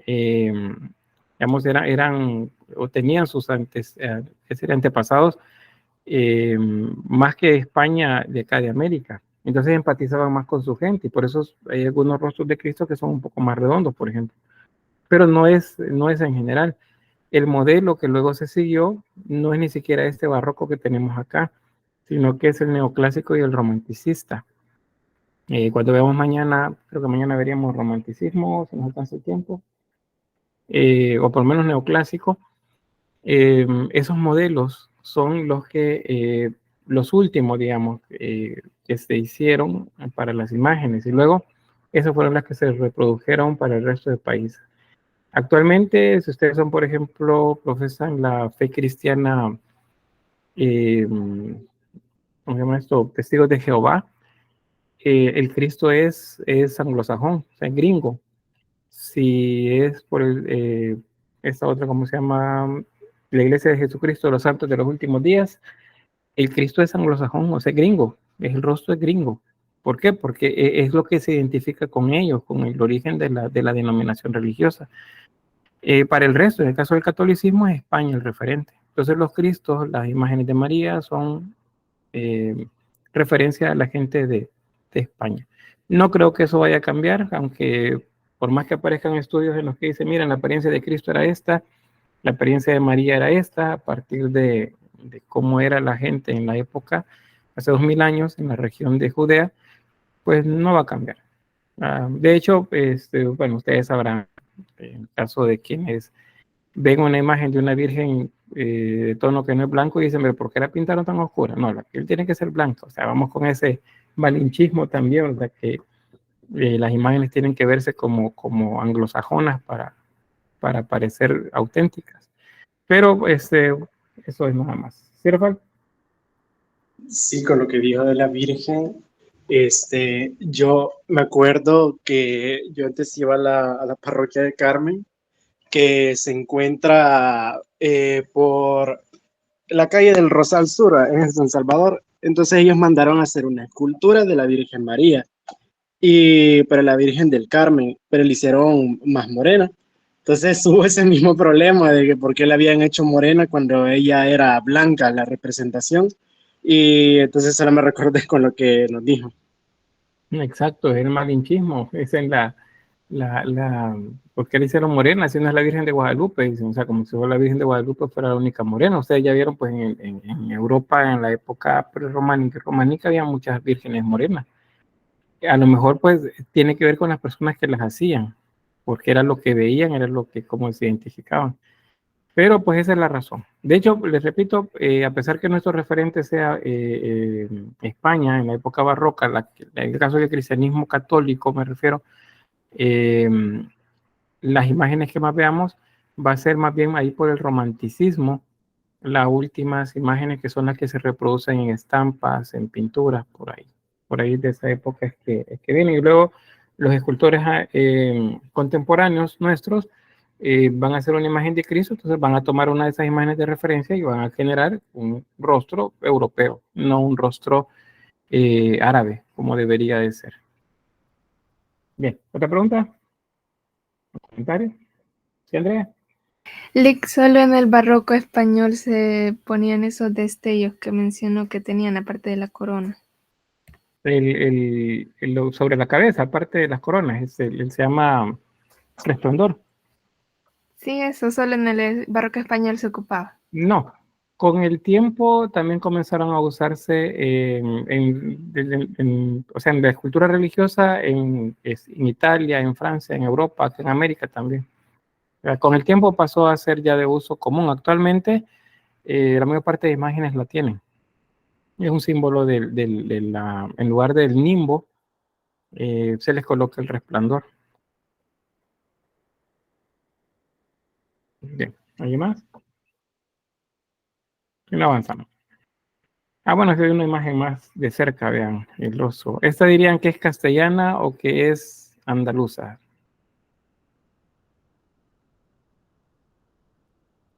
Castellana.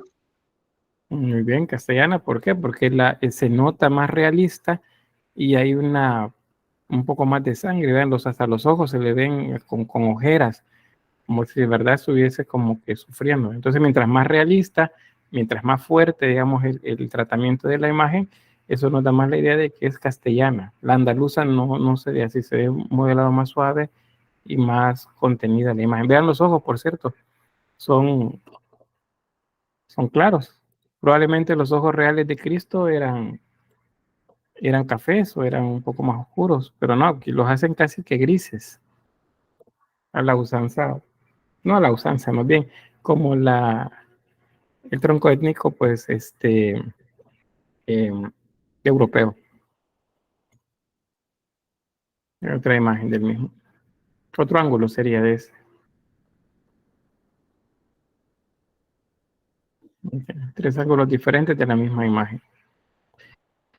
Bien, el paso de palio. Acuérdense que ese era un paso de misterio, se llama ese. El primero era un paso de Cristo, donde solo tenemos la imagen de Cristo. El paso misterio es un tema, donde es un conjunto escultórico. El paso de palio, este es principalmente un tema para las imágenes de María. Y básicamente es esto. Ven lo que lleva como ¿cómo le llaman a esto? Como un canopy, por así decirlo, en la parte superior. Esto se llama palio. El nombre real es palio. Si sabes, no sé si se fijaron, creo que fue para Semana Santa, o después de Semana Santa, en una procesión se cayó una de estas velas y agarró fuego la imagen de la Virgen, y todo fue un escándalo, porque pues la gente tiene mucho aprecio, tanto porque es una imagen histórica, como también por la parte religiosa, la imagen, y resulta que agarró fuego la imagen, porque una de esas velas se cayó. pues esa imagen que se veía ahí era un paso de palio, así se le llama. Es esta anda, toda esta estructura donde va colocada la imagen y luego esta tela que se sostiene sobre ella. La mayoría de los temas marianos en Europa, principalmente en España, llevan esto sobre ellas, el que se llama paso de palio. Los pasos alegóricos, estos pues no necesariamente son evangélicos, o sea, no necesariamente aparecen en el Evangelio, pero tienen que ver con la tradición cristiana. Este es uno, por ejemplo, en la pasión. Acuérdense que esto no se describe en la Biblia. Sí se describe una caída de Cristo, por ejemplo, que Cristo se cayó varias veces. Está crucificado, también se describe, pero que solo se menciona, creo que uno de los evangelistas, que depositaron en el regazo de María a Cristo. Lo demás ya es la tradición, como ha juntado a los dos personajes y los ha puesto de manera que se vea como en este caso, pues María, con signos de desesperación, alzando sus brazos al cielo, viendo hacia el cielo, como haciendo un reclamo o un gesto pues de dolor por su hijo muerto. Acá. Esta se llama la piedad o sexta angustia. Les mencionaba las 7 angustias, ¿verdad? Los siete puntos en los que se supone que María sufrió un dolor durante todo lo que describe el Evangelio. Entonces, por eso se llama la piedad o sexta angustia. Si dicen la quinta angustia, no es esta. La quinta angustia es María de pie a la par de Cristo crucificado. También la piedad, acuérdense que aparece en el gótico. El gótico en adelante, pues ya la vamos a encontrar en muchos lugares. Bien. Esto también, la elevación de la cruz, solamente se menciona en la Biblia, pero no describe mucho alrededor de eso. Entonces, acá se ve de esa forma. Si nosotros viéramos a detalle esta imagen desde otro ángulo, veríamos que las espaldas de estos personajes están como caricaturizados. También las de los dos ladrones. Los ladrones están aquí, es este que según la tradición es Dimas y Gestas. Estos están acá amarrados, son los ladrones que también van a ser crucificados. Pero en este caso es el Cristo que está siendo elevado para colocarse en el agujero donde se sentó la cruz, se sembró la cruz, para que quedara colgado. Ahora, ¿qué pasa con esto? Los malos en la escuela castellana se caricaturizan, se ven como caricaturizados, se exagera bastante el gesto para simular pues la idea de o que son malos o del dolor también. Este es de Francisco Rincón, el conjunto escultórico. Ven que aquí en nuestro país casi no hay de eso, ¿verdad? Es poco. En algunos casos, lo que están haciendo últimamente es como la pasión de Cristo en vivo, dicen, y salen algunos videos ahí un poco extraños o graciosos sobre esto mismo, que se logra pues el efecto contrario a lo que se quisiera lograr por los mismos incidentes que pueden suceder al estar realizando o estar dramatizando pues las escenas. Bien, hasta ahí con los pasos procesionales. Y tenemos ahora los retablos. Los retablos ya los vimos en el gótico, vimos también en el Renacimiento. En este caso, pues estos retablos se van a volver mucho más recargados de decoración y se vuelven muy importantes dentro de lo que intenta la iglesia enseñar. Acuérdense que el cristianismo no católico, el protestante, no tiene imágenes. Entonces necesitan de texto y necesitan que la gente sepa leer para que les entiendan más fácilmente lo que están explicando. En el caso del cristianismo católico, la imagen es la que ayuda a evocar lo que la persona que está predicando quiere.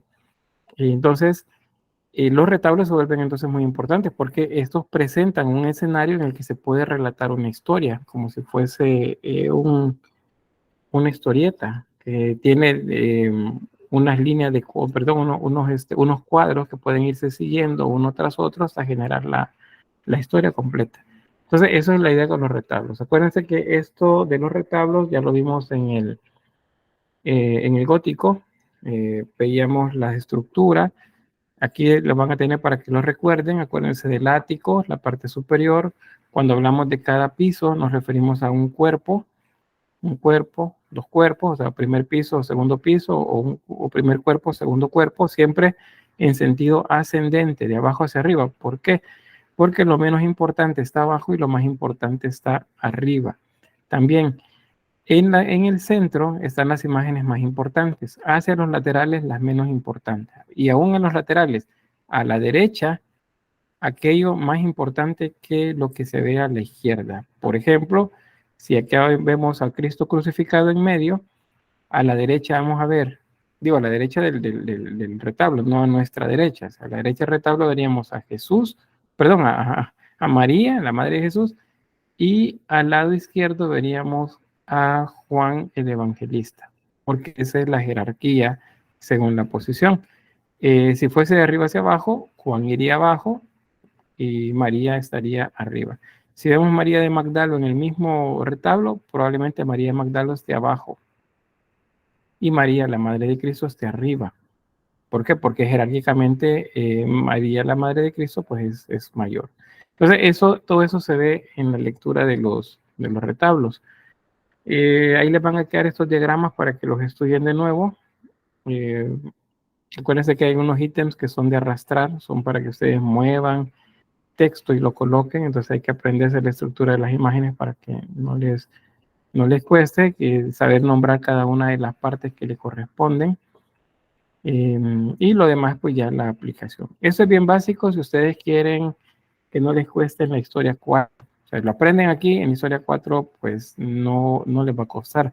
Sucede que cuando me dice la compañera o compañero que da la historia 4, me dice, yo les pregunté y dicen que eso no lo vieron. ¿Cómo puede ser que no lo vieron? Conmigo lo ven 2 veces, lo ven en el gótico y lo ven en el barroco, cuando hablamos de retablo. Así es que la lectura de los retablos es algo que ustedes deben saber manejar. Por ejemplo, vamos a ver cómo estamos. El tema de ¿cuál es el tema de este retablo?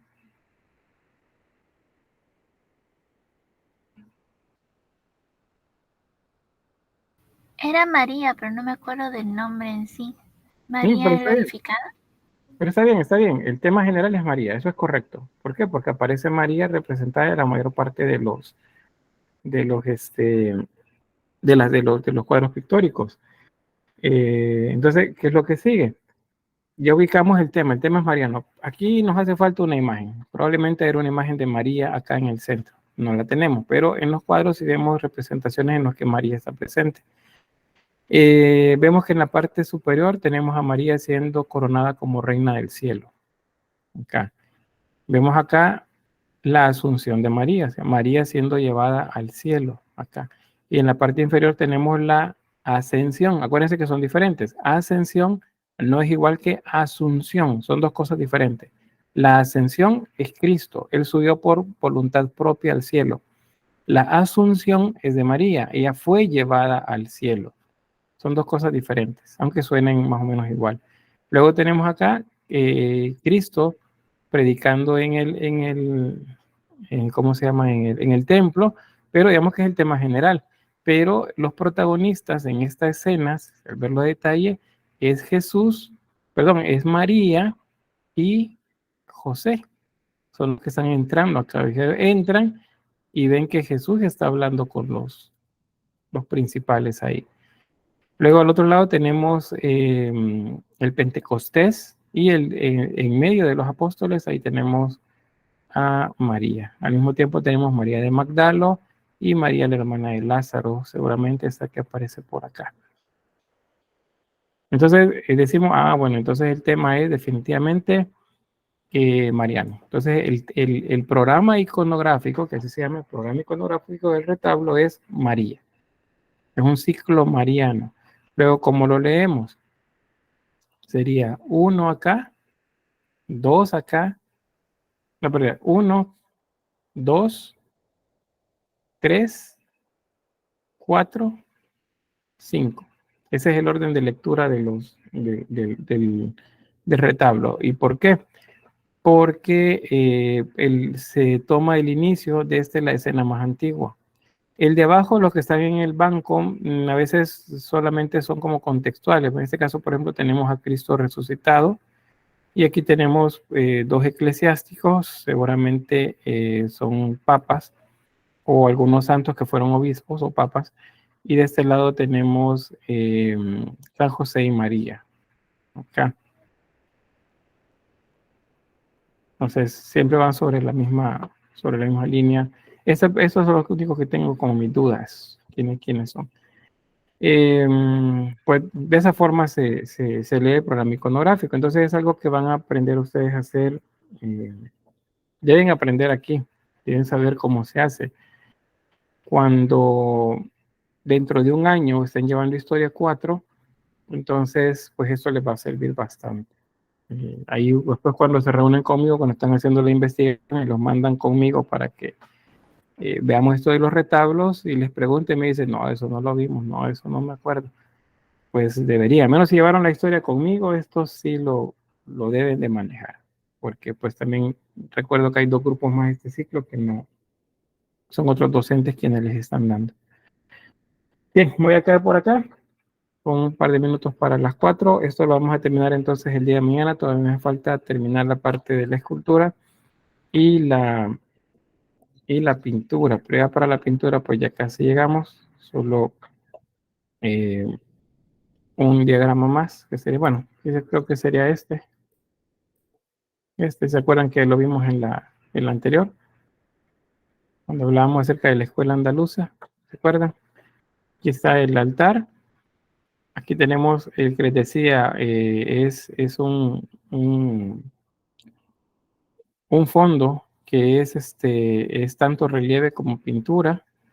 Okay, esta parte es escultórica, es un relieve, pero todo el resto es pintura. Entonces vemos ahí el Cristo está en relieve, en bulto redondo acá en primer plano, junto con todos los que están llorando su muerte. Acá tenemos la cruz vacía y tenemos a los, ¿cómo se llama? Los ladrones que fueron, según el relato bíblico, pues crucificados a los lados de él. Y luego, pues acá detalle. Por eso mismo. Luego vean toda la riqueza del barroco. Estas columnas, ¿cómo se llaman? A ver quién me dice. ¿Salomónicas? Correcto, salomónicas. Muy bien. Son columnas salomónicas. Vean, no deben confundirse con las otras. Pero bien, vamos a ver eso un poquito despacio mañana. Antes de continuar, voy a detener la grabación por acá.